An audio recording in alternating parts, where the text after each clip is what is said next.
사흘 동안 진행된 대정부 질문이 어제 마무리됐습니다. 여러 논란으로 정부와 야당 사이 공방이 치열했는데 특히 한덕수 국무총리가 달라졌다는 평가가 나옵니다. 일본 원전 오염수 방류에 대한 야당 공세에 기준에 맞는다면 오염수 마실 수 있다면서 거침없이 답한 데 이어서 어제는 목소리를 높이면서 맞서기도 했는데요. 이전에는 식물총리, 신문총리라는 오명을 쓰기도 했죠. 당시 모습을 볼까요? 영빈관 짓는 예산 878억 알고 계셨냐고 묻습니다. 몰랐습니까? 저는 몰랐고 신문을 보고 알았습니다.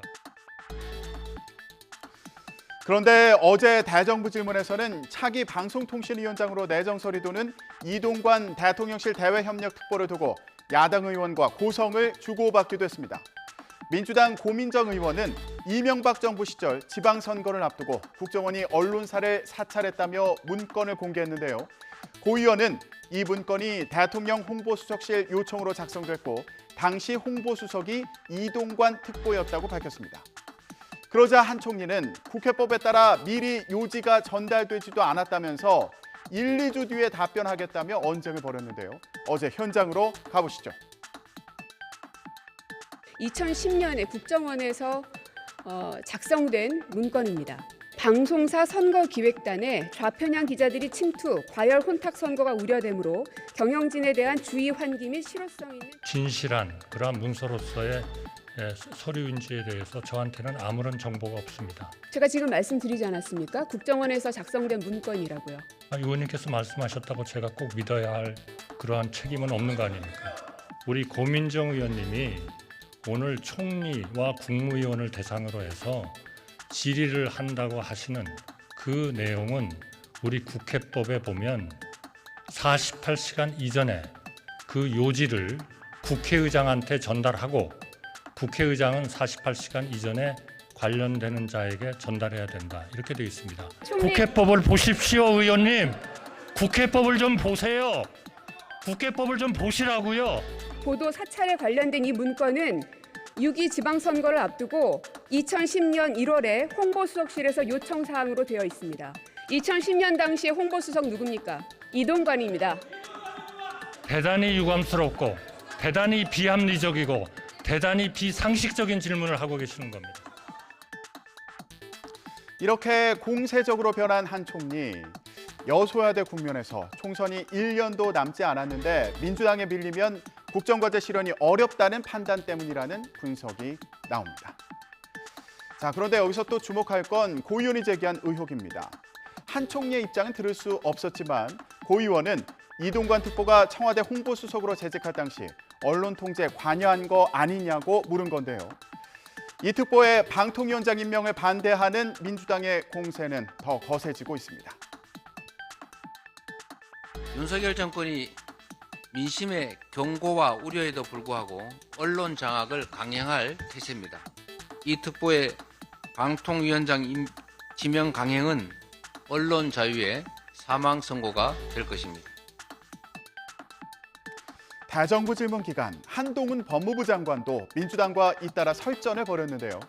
민주당은 윤관석, 이성만 의원 체포동의안 표결에 앞서 돈 봉투 받은 것으로 지목되는 20명 의원이 표결에 참여하는 게 공정하지 않다던 한 장관의 발언을 비판하고 있죠. 한 장관은 이렇게 되받았습니다. 들어보시죠. 야당은 법무부 장관의 20명 발언에서 자극을 받아서 부결이 됐다 이렇게 주장을 하는 게 어떻게 보세요? 아직도 그런 얘기 하시나요? 모욕감이니 뭐 이런 얘기 하지 말고요.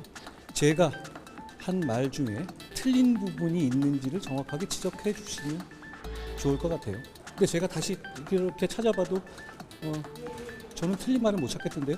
제 말이 틀렸다고 지적하시는 의원님들은 뭐 라디오 방송에도 없으신 것 같습니다. 대정부 질문에서는 이렇게 정부 여당과 야당이 치열하게 공방을 벌이면서 분위기가 냉랭한데요. 그런데 여야, 정부 할 것 없이 모두가 한 마음으로 박수를 보낸 사람이 있습니다. 바로 국민의힘 김예지 의원입니다. 어제 현장으로 가보시죠. 시각장애인인 김예지 의원이 질의를 하기 위해 안내견 조이와 함께 단상에 오릅니다. 김 의원은 한동훈 법무부 장관에게 이른바 검수완박으로 고발인 이의 신청권이 사라져 장애인에게 심각한 위협이 된다고 역설했습니다. 먼저 법무부 장관님 발언대로 나와 주실 수 있을까요? 김 의원님, 한동훈 법무부 장관 나와 있습니다. 네, 장관님 알려주셔서 감사합니다. 발달장애인은 가끔 피해 사실을 스스로 인지하고 신고하기 어려운 경우도 있습니다. 그래서 보통 공익단체나 기관의 고발을 통해서 수사가 시작되는데요. 이제는 이 고발인의 이의신청권이 없어지는 바람에 경찰에서 불송치 결정할 경우 이 학대 사실 자체가 영원히 미궁으로 사라지게 되어버렸습니다. 그래서 저는 피해 장애인의 사법 절차 지원을 위한 특례 법안을 검토해달라고 요청한 김 의원. 환경에 따라 성장 속도가 달라지는 물고기 코이 이야기로 발언을 마무리했는데요. 아직도 우리 사회에는 사회적 약자와 소수자들의 기회와 가능성 그리고 성장을 가로막는 다양한 어항과 수족관이 있습니다. 이러한 어항과 수족관을 깨고 국민이 기회의 균등 속에서 재능을 마음껏 발휘할 수 있도록 정부가 더욱 적극적으로 강물이 되어주시기를 기대하면서 저 또한 네, 김혜지 의원 발언을 마치자 일부 의원들은 일어나서 박수를 보내기도 했고요. 또 김 의원이 어제 대정부 질문의 주인공이었다, 최고였다는 찬사가 이어졌습니다. 김 의원 다짐대로 소외된 분들을 대변하는 역할을 잘 해내기를 바라겠습니다.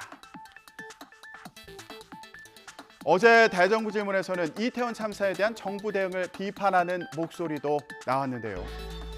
그런데 이태원 참사 부실 대응 혐의로 구속됐던 박희영 서울 용산구청장이 얼마 전에 보석으로 풀려났죠. 유족을 만날 뜻이 있다고는 했는데 아직 만남은 이루어지지 않았는데요. 용산구는 오히려 항의하는 유족을 막기 위해서 문을 걸어 잠그고 경찰까지 불렀습니다. 업무가 방해된다는 겁니다. 유족들은 이렇게 잠긴 문 앞에서 오열했습니다. 어제 용산구청으로 가보겠습니다. 김다현 기자가 전해드립니다. 소복을 입은 이태원 참사 희생자 유가족들이 이른 아침부터 서울 용산구청 앞에서 피켓 시위를 벌입니다. 지자체장이라도 앉아있던 사람이 자리 욕심나고 그렇게 목소리 내고 있었는데 무슨 언론 플레이? 유가족들과 대화를 시도해보겠다고? 구청 직원들과 옥신각신하다가 청사 안쪽으로 들어섰고 이내 옥상까지 올라갔습니다. 유족 한 명에 뛰어내리겠다는 외침에 한때 긴장감이 높아지기도 했습니다.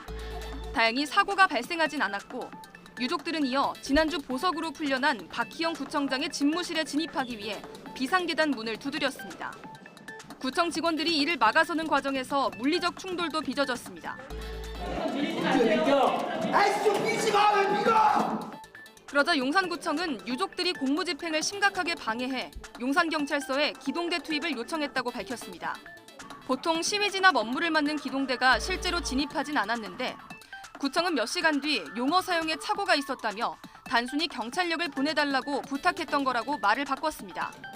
박 구청장은 석방 이후 지난 9일과 12일 연가와 병가를 연달아 쓰다 업무에 복귀했지만 사실상 잠행을 이어가는 상황.